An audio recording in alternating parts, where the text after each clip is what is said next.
आणि म्हणून आपण आज सारा संविधानाचा सन्मान करत आहोत। पण जी गती चाललेली आहे त्या गतीतून इथला असणारा संविधान राहील याची काहीच गॅरंटी देता येत नाही, हे लक्षात घ्या।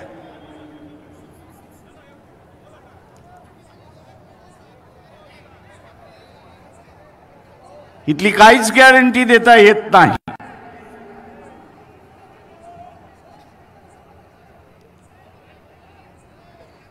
आणि म्हणून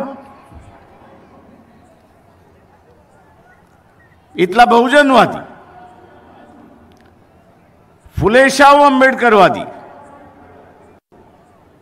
हा स्वतःला संविधानवादी म्हणतो। आज त्याच्यावरती जबाबदारी आलेली आहे की त्यांनी या संविधानाच्या संदर्भात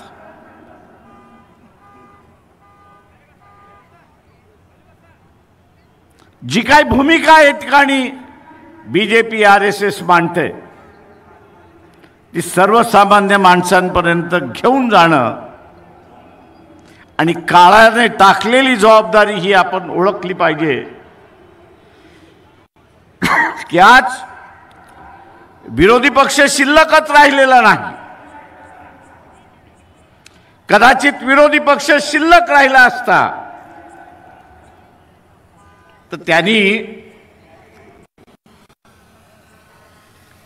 नकली प्रश्न उपस्थित केले नसते, तर त्यांनी असली प्रश्नाला हात घातला असता, हे लक्षात घ्या।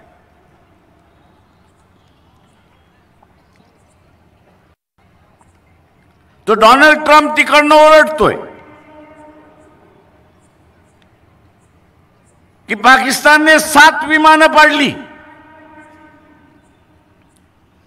आणि इथला विरोधी पक्ष आणि राजकीय पक्ष मोदीला विचारायला तयार नाहीत की बा एक तर त्याला तरी उत्तर दे, नाही तर काय घडलं ते आम्हाला तरी सांग, पब्लिक करू नको।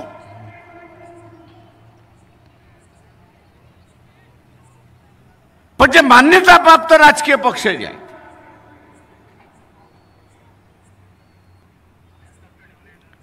त्यांची तरी बैठक घेऊन सांग। धर्माचं राजकारण चालू, आम्ही इथल्या कुठल्या धर्माच्या विरोधात नाही, इथल्या कुठल्या जातीच्या विरोधात नाही, पण जग हे अजूनही हिटलरशाहीला विरोध करतोय, हे आपण असताना लक्षात घेतलं। माझं मोहन भागवत यांना असताना विचारली, तुम्ही इटलीच्या असताना मुस्लिम,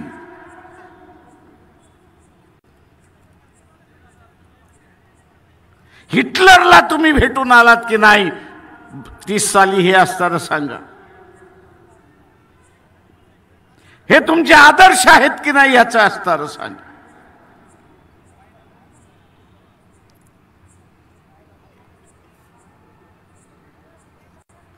आणि एका काळी आणि आजही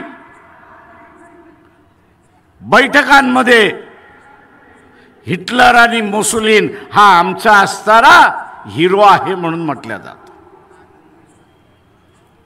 दुसऱ्या महायुद्धाचं जनक होते तर हिटलर होता आणि मुसोलिनी होता, अशी परिस्थिती।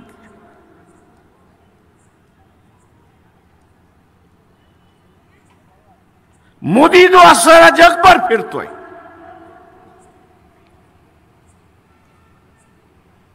आणि जे भारतीय बसलेले आहेत इतर देशांमध्ये त्यांच्या सभा घेतोय।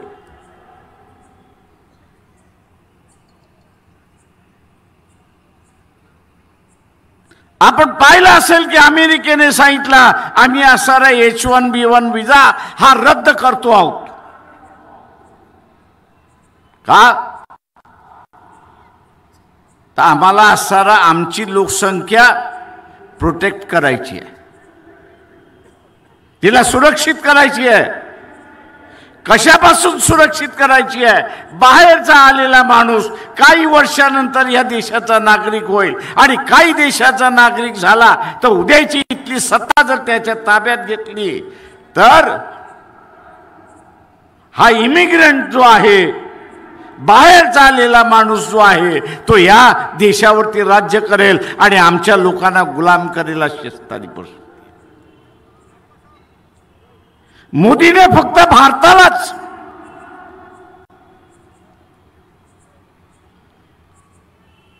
नुकसान पोचवलेलं नाही, भारतालाच नुकसान पोचवलेलं नाही, तर त्यांनी जे भारतीय इतर देशामध्ये राहिलेले आहेत त्यांना त्या देशातून हकालपट्टी करण्याची परिस्थिती आणून त्या ठिकाणी ठेवली. उद्या त्यांची हकालपट्टी झाली तर इथे आल्याशिवाय राहणार नाहीत आणि तुम्ही आम्ही सगळेजण मग त्यांना पोसायचं कसं याची चिंता आपल्याला त्या ठिकाणी राहणार. जगभर मोदी फिरला,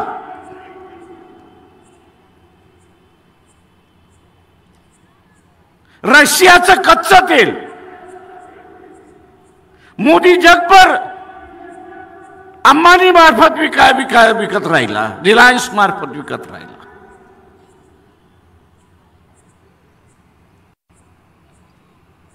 पण जे काय 12 दिवसाचं युद्ध भारताचं झालं, 4 दिवसाचं युद्ध झालं असं म्हणा पाकिस्तान बरोबर, एक देश तरी तुमच्या बरोबर उभा राहिला का? इथल्या मनोवादी हिंदुत्वाला विचारतो, एक देश तुमच्या बरोबर उभा राहिला का?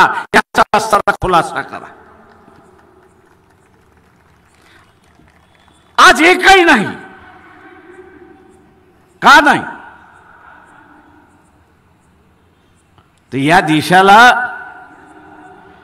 आता खतरा म्हणून समजल्या जातं हे लक्षात घ्या.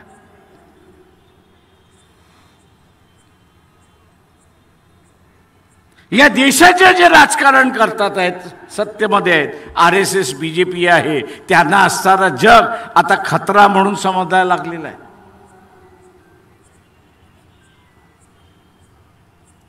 खतरा म्हणून त्या ठिकाणी समजायला लागलेले आहेत आणि म्हणून एकही देश मित्रत्व करायला तयार नाही अशी परिस्थिती आहे.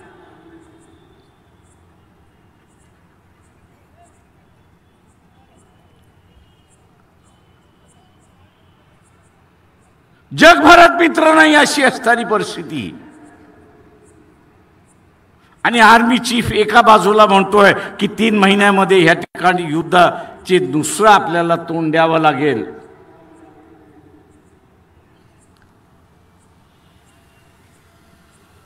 पाकिस्तानला आज मदत कोण करते? अमेरिका करते, इंग्लंड करते, फ्रान्स करते, जर्मनी करते, चायना करते आणि रशिया सुद्धा करते अशी असणारी परिस्थिती.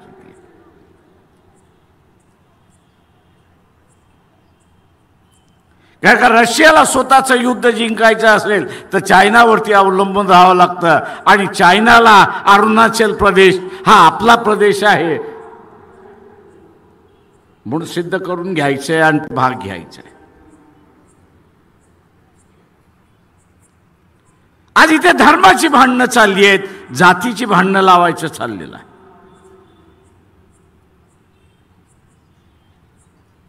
इथला मीडिया जो आहे तू ह्याची चर्चाच करायला तयार नाही,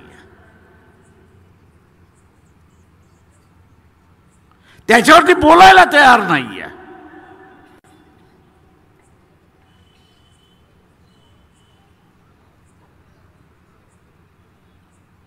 आणि दुसऱ्या बाजूला आपण असताना बघितलं तर या देशातले राजकीय पक्ष संपवण्याचा भाग चाललेला आहे.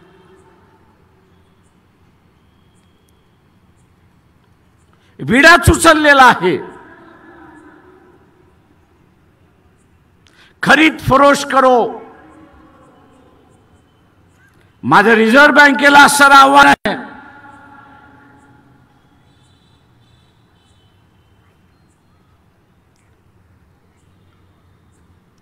की मोदीने असणारा नोटा बदलण्याचा कार्यक्रम केला, त्यावेळेस सांगण्यात आलं की 16 लाख कोटी अशा काहीतरी नोटा होत्या आणि रिझर्व्ह बँक स्वतःच सांगते की आम्ही असताना फक्त 15 लाख अमुक अमुक कोटी नोटा पुन्हा छापल्या. अरे त्या 1 कोटीचा असणारा 1 लाख कोटीचा असणारा जो फरक आहे नोटांचा तो गेला कुठे?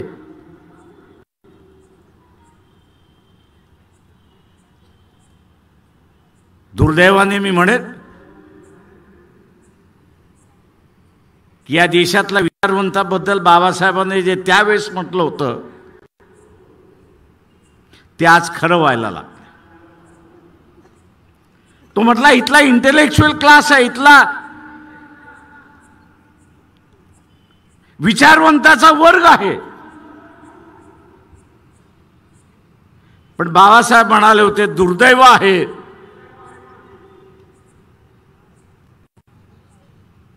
की ऑनेस्टी जी आहे, प्रामाणिकता जी आहे ती मिसिंग आहे, ती नाहीच आहे.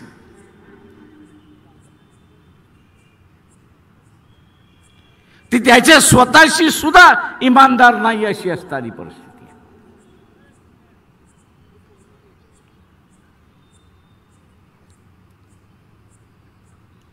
आणि म्हणून जोपर्यंत हे संविधान आहे तोपर्यंत आपण सारा देश म्हणून जिवंत आहोत हे असताना लक्षात घ्या.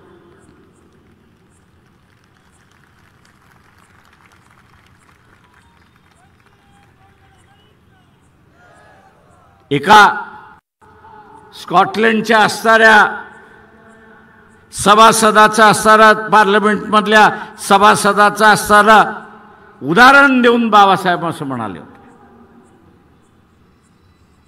की तुमची इच्छा असेल की आमच्यावरती राज्य करावं. त्याचं भाषण बाबासाहेबांनी तिथं असणारं मांडलं होतं आणि त्यांनी असं मांडलं की तुमची इच्छा असेल की आमच्यावरती राज्य करावं, पण आमची इच्छा आहे की आम्ही स्वतंत्र राहायला पाहिजे. त्याचं काय? तो म्हटला संघर्षाशिवाय दुसरा मार्ग नाही. काय का तुम्ही आमच्यावरती राज्य करायला बघाल आणि आम्ही स्वतंत्र राहिलं पाहिजे याच्यासाठी आम्ही लढत राहणार. संघर्षाशिवाय दुसरा काहीच अर्थ नाही. ए मोहन भागवत, आव्हान करतो तुला की जे संविधान बदलतोयस ते म्हणतोयस, जे संविधान बदलतोयस ते म्हणतोयस, 15 दिवसामध्ये तुम्ही दाखल केलेलं असणारं संविधान या देशामध्ये चर्चेला सुरुवात करा. बाबासाहेबांनी लिहिले म्हणून आम्ही म्हणत नाही.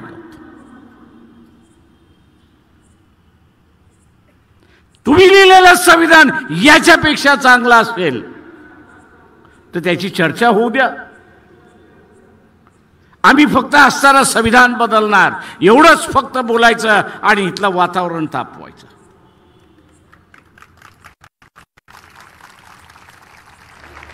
आम्ही संविधान बदलणार एवढंच म्हणायचं आणि वातावरण तापवायचं.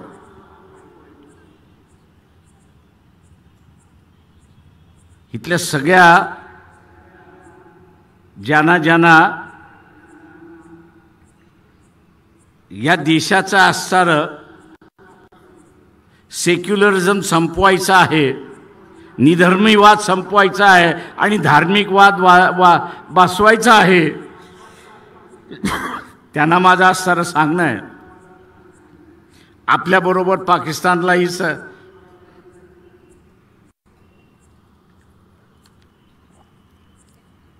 आपल्याबरोबर पाकिस्तानलाही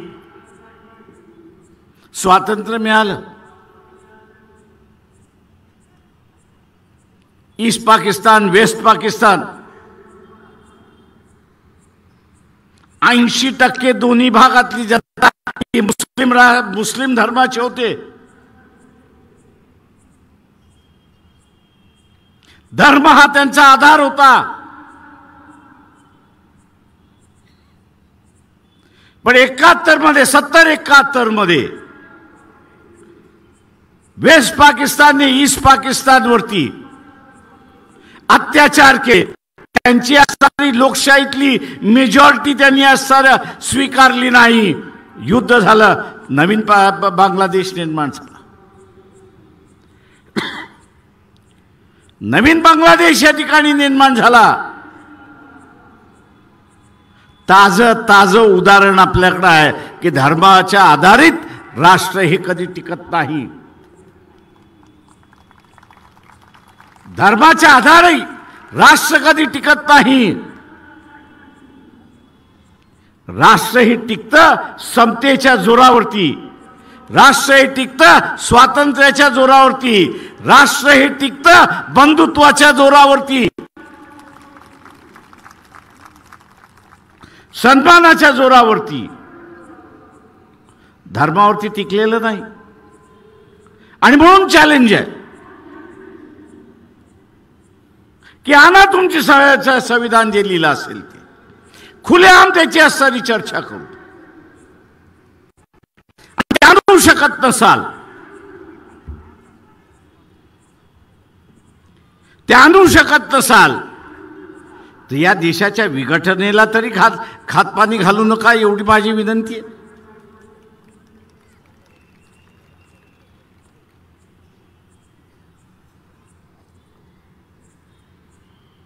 वैचारिक भांडण हे वैचारिक भांडण राहील.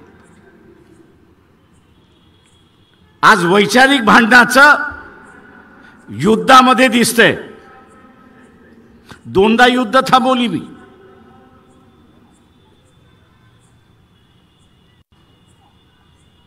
एक युद्ध ओबीसी आणि मराठ्यांमधला कोविडच्या अगोदरचं,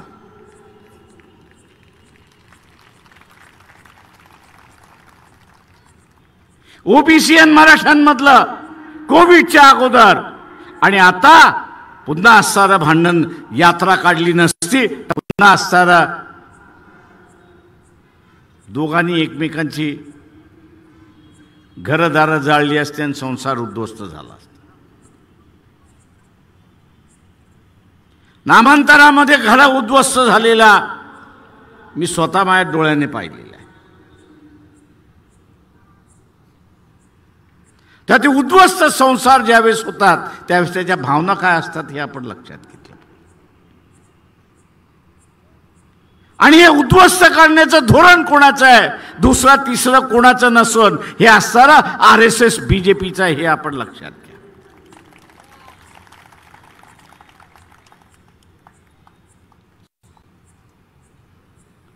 आणि म्हणून आम्ही असणारं इथं आव्हान करतोय,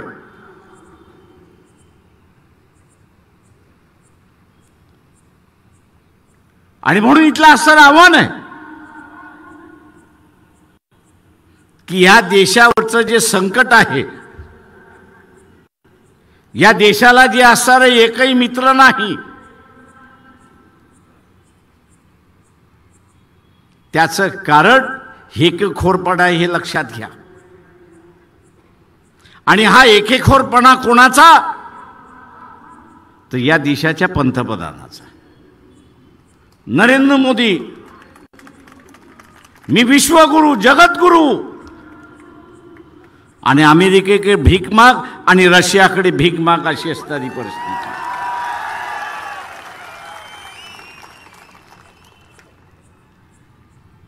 आणि ते मग म्हणतात ठीक आहे, इतर वेळेस तू हो जगतगुरु, विश्वगुरु, युद्धाच्या वेळेस तू आमच्याकडेच येशील ना.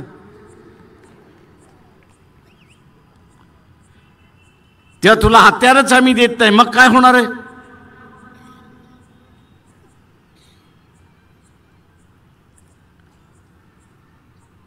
इथल्या असणाऱ्या सनातनवाल्यांना विचारतो, उद्याचं युद्ध झालं आणि अमेरिका असेल, इंग्लंड असेल, फ्रान्स असेल, जर्मनी असेल, रशिया असेल, चायना असेल, हे जर पाकिस्तानला हत्यार देणार असेल तर तुम्ही टिकणार आहात का.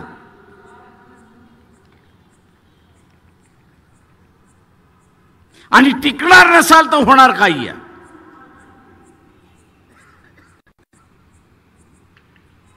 ज्याची चर्चा या ठिकाणी केली जात नाही ती म्हणजे भारत हा जगातला सगळ्यात मोठा मार्केट आहे, हे लक्षात घ्या.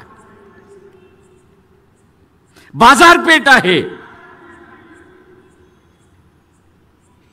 आणि या बाजारपेठेवरती सगळ्यांचा असणारा डोळा आहे.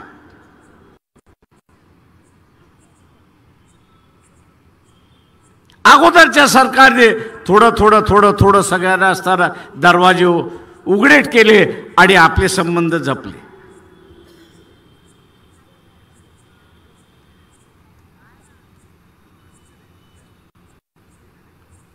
आत्ताच्या असणाऱ्या परिस्थितीमध्ये बाजारपेठ कोणाला नको आहे. स्वतःवरूनच ठरवा. एखादी सोन्याची पेटी तुम्हाला पळवता आली तर तुम्ही पळवणार की न पळवणार हे सांगा. पळवणार की न पळवणार. मग जी तुमची वृत्ती आहे ती जगातल्या माणसाची झाली तर काय हरकत आहे. बाजारपेठ मिळवण्यासाठी काही करायला त्या ठिकाणी तयार होतील हे लक्षात घ्या. काही जण दाऊद इब्राहिमचे साथीदार झालेले आहेत.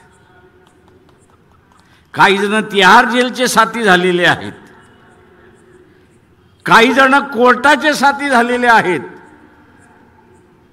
आणि मोदी ह्या सगळ्यांना त्या कठपुतलीच्या बावल्यासारखं नाचवतोय अशी असणारी परिस्थिती आहे.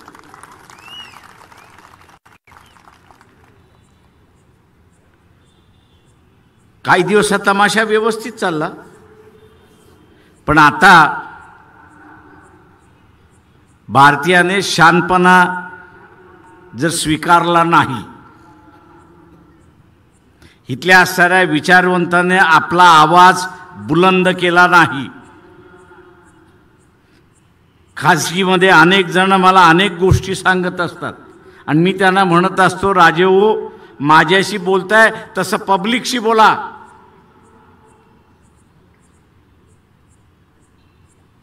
ते म्हणतात कसं काय प्रकाशराव पब्लिकशी बोलायचं, बसलेला आहे ना.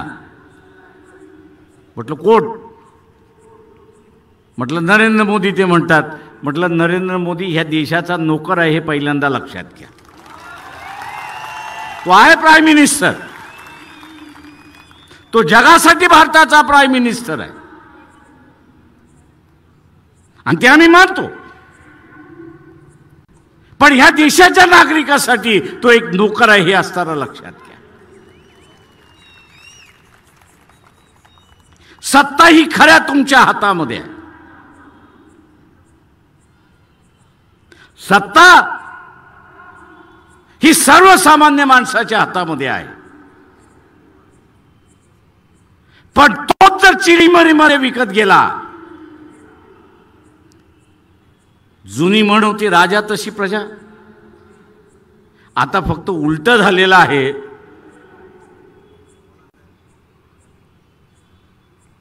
की प्रजा तशी राजा. आता ही म्हण उलटी झालेली आहे. प्रजा तशी राजा.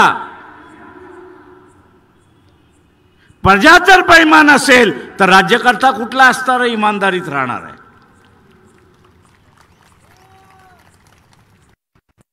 प्रजा जर बेईमान असेल तर राजा कुठे इमानदार राहणार आहे. त्याच्याही अंगात येते तसं नरेंद्र मोदीच्या अंगात येले. आणि तो म्हणतो डोनाल्ड ट्रम्प कोण, तो म्हणतो पुटिन कोण, तो अमुक म्हणतो कोण. आता डिसेंबरला त्यांनी असणारा पुटिनला बोलवलंय, 5 तारखेला येईल. आणि आम्हाला हे हत्यार दे, ते हत्यार दे, ते हत्यार दे, असं रडत रडत त्या ठिकाणी बसणार.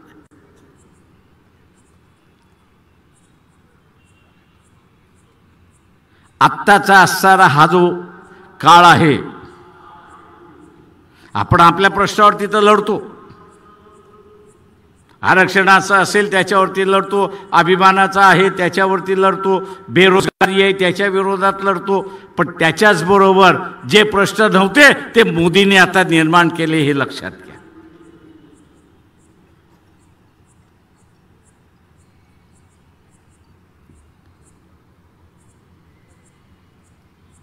मोदींनी निर्माण केले हे आपण असं लक्षात घ्या. पहिल्यांदा मी असं म्हणालो, या देशाच्या लोकशाहीने लोकांना प्रगती केलं की न केलं? आता ते म्हणतात आहेत की शिक्षण व्यवस्था खराब होती. अरे नालायकांनो, याच शिक्षण व्यवस्थेने तुम्ही अमेरिकेला पोचलात ना, याच डिग्री घेऊन तुम्ही पोचलात ना. आणि ज्या डिग्री घेऊन तुम्ही पोचलात त्यालाच तुम्ही आता असताना म्हणायला लागलात की ही खराब आहे, आम्हाला असं पुन्हा गोकुळ व्यवस्था आणायची आहे. पण ती आम्ही मान्य करू तेव्हा ना.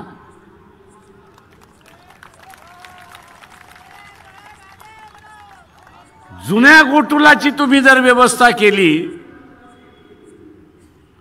ते इथले 70% लोक ही शिक्षणच घेऊ शकत नाही अशी परिस्थिती आहे.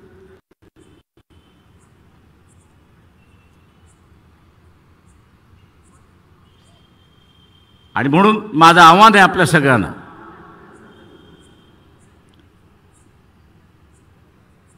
की या देशातली विरोधी पक्षाची भूमिका, या देशातली विरोधी पक्षाची भूमिका ही आता वंचित बहुजन आघाडीच्या खांद्यावरती आलेली आहे. पण मी म्हणालो तसं खांद्यावरती आलेली आहे, वंचित बहुजन आघाडीच्या मतदारावरती आलेली आहे.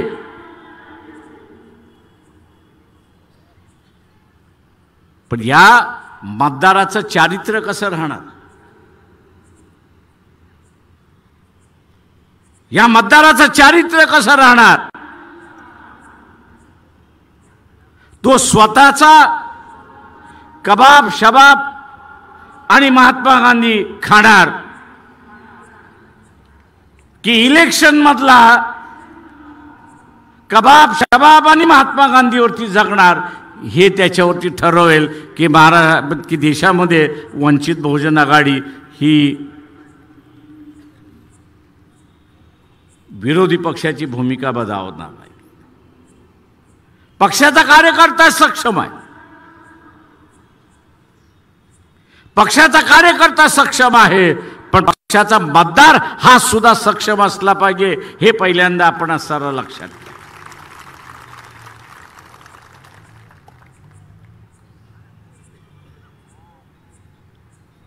पक्षाचा मतदार हा सुद्धा सक्षम असला पाहिजे.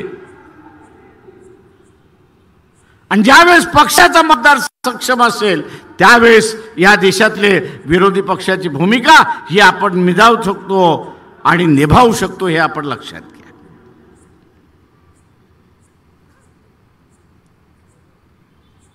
माझं आव्हान आहे आपल्या सगळ्यांना, काश्मीरमध्ये ब्लास्ट झाला, चुकीचं झालं. ज्यांनी कोणी केले त्याला असताना सजा झाली पाहिजे. ज्यांनी कोणी केले त्याला असताना सजा झाली पाहिजे. पण त्याच्यामुळे असताना सगळे काश्मीरी टेररिस्ट आहे असं जे संबोधनाला लागलेलं आहे सरकार, हे चुकीचं आहे. मी असताना विचारतोय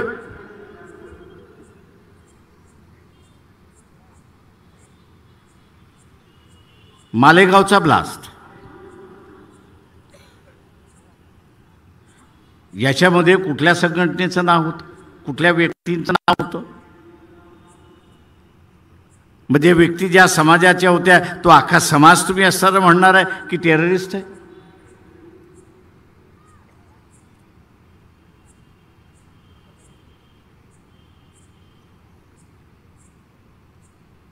हे जे मार्किंग केलं जाते, ब्रँडिंग केलं जाते, हे देशाच्या एकतेला सगळ्यात मोठा धोका आहे, हे लक्षात घ्या. राष्ट्रीय पक्ष संपले, एकच राहिलेले आहे भारतीय जनता पक्ष. उरलेले सगळे प्रादेशिक पक्ष झालेले आहेत. उरलेले सगळे प्रादेशिक पक्ष झालेले आहेत. कदाचित उद्या येणाऱ्या काळामध्ये जे राष्ट्रीय पक्षांचं झालं ते या रिजनल पार्टीचं सुद्धा होईल. मग काय, खुलं मैदान, जे पाहिजे ते करा. जे समाजामधलं असणारं युद्ध, जातीमधलं असणारं युद्ध, धर्मामधलं असणारं युद्ध या देशाच्या वाटचालीवरती आहे हे आपण लक्षात घ्या. आणि ही देण कोणाची आहे तर ही देण RSS BJPची आहे हे आपण सरळ लक्षात घ्या. आणि म्हणून जे संविधानवादी आहेत ते राष्ट्रवादी आहेत हे आपण लक्षात घ्या. जे संविधानवादी आहेत ते राष्ट्रवादी आहेत. जे मनुवादी आहेत ते ह्या देशाचे विघटक आहेत हे आपण लक्षात घेतलं पाहिजे. जे मनुवादी आहेत ते ह्या देशाचे विघटक आहेत. आणि म्हणून आपण बघत असाल की या देशाचं विघटन गेले 2500 वर्ष झालं.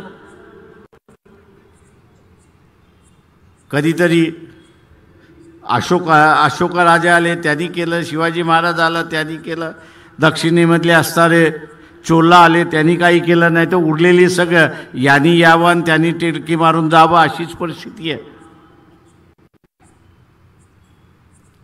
आणि मी इथल्या तमाम भारतीयांना असणारं आवाहन करतोय की या परिस्थितीतून बाहेर पडायचं असेल तर स्वतःशी असणारा खूनगाठ बांधा की माझं मत हे मी RSS BJP कुठल्याही पक्षाला देणार नाही. हे जर आपण असणारं ठरवलं तर आपण असणारं या ठिकाणी शांततेने राहू शकतो, नाही तर अशांतता या ठिकाणी पसरणार. आपण आपल्या प्रयत्नाने ज्यांना ह्या देशाचं विघटन करायचं आहे त्यांना यशस्वी होऊ देणार नाही याची खूनगाठ आपण सगळ्यांनी या ठिकाणी बांधली पाहिजे. ही खूनगाठ आपण बांधली पाहिजे.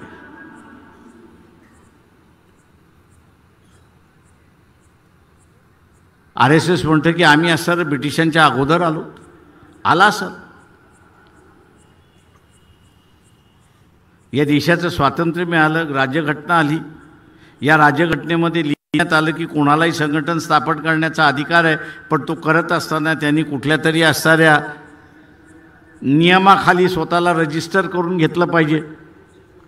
आमचा सवाल आहे RSSला की तुम्ही स्वतःला रजिस्टर का करून घेत नाही? साधं गणपतीचं मंडळ आणि उत्सव स्थापन करायचा असेल तर तिथली सगळी माणसं उठतात आणि चॅरिटी कमिशनरच्या ऑफिसमध्ये जाऊन तिथला फॉर्म भरतात, टेम्पररी रजिस्ट्रेशन घेतात. कशासाठी?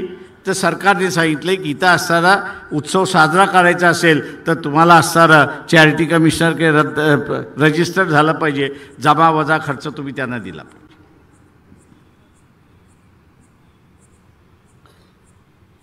मोहन भागवत तुम्ही सांगा की तुम्ही रजिस्टर का स्वतःला करत नाही? इथल्या कायद्यासमोर तुम्ही झुकत का नाही? तुम्ही का हे दाखवताय की कायदा आमच्यापेक्षा मोठा आहे? हे आम्ही मोडून काढल्याशिवाय राहणार नाही. औरंगाबादच्या कोर्टामध्ये यांच्या विरोधात पुन्हा केस दाखल झालेली आहे की तुम्ही रजिस्टर का केलं नाहीत एवढं सांगा म्हणून.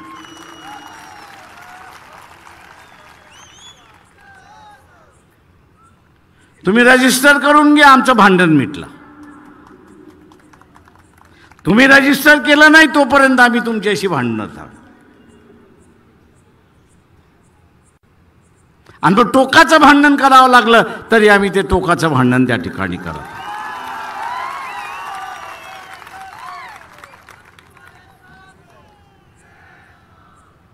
त्या औरंगाबादचे पोलीस आता असणारं मला घाबरतात. का मी त्यांना असणारं म्हटलं की याच्यामध्ये तुमची साक्षी मी घेणार. तुम्ही असणारा जी संघटना रजिस्टर्ड नाही त्याला पोलीस प्रोटेक्शन कसं दिलं तेवढं सांगा. तुम्ही पोलीस प्रोटेक्शन कसं दिलं तेवढं सांगा. आणि म्हणून माझं आव्हान आहे आपल्या सगळ्यांना की एक जबाबदारी आपल्यापुढे येऊन पडलेली आहे आणि ती जबाबदारी पार पाडायची असेल तर आज जी उपस्थिती आपण आज शिवाजी पार्क मैदानामध्ये दाखवलेली आहे तीच उपस्थिती आपली जे इलेक्शन चाललेलं आहे त्याच्या मतपेटीमध्ये सुद्धा दिसलं पाहिजे हे लक्षात घ्या. सभेतून आपण एक सुरुवात केली पण तिला संपवायची असेल तर ती मतपेटीतून संपते हे असताना लक्षात घ्या. कारण का मतपेटीतून असताना इथला राजा तयार होतो हे लक्षात घ्या आणि तो राजा इथला राज्य करतो. आणि म्हणून मतपेटीतून सुद्धा आपलं मत बाहेर पडेल ही अपेक्षा बाळगतो आणि आपली रजा घेतो. जय भीम, जय भारत.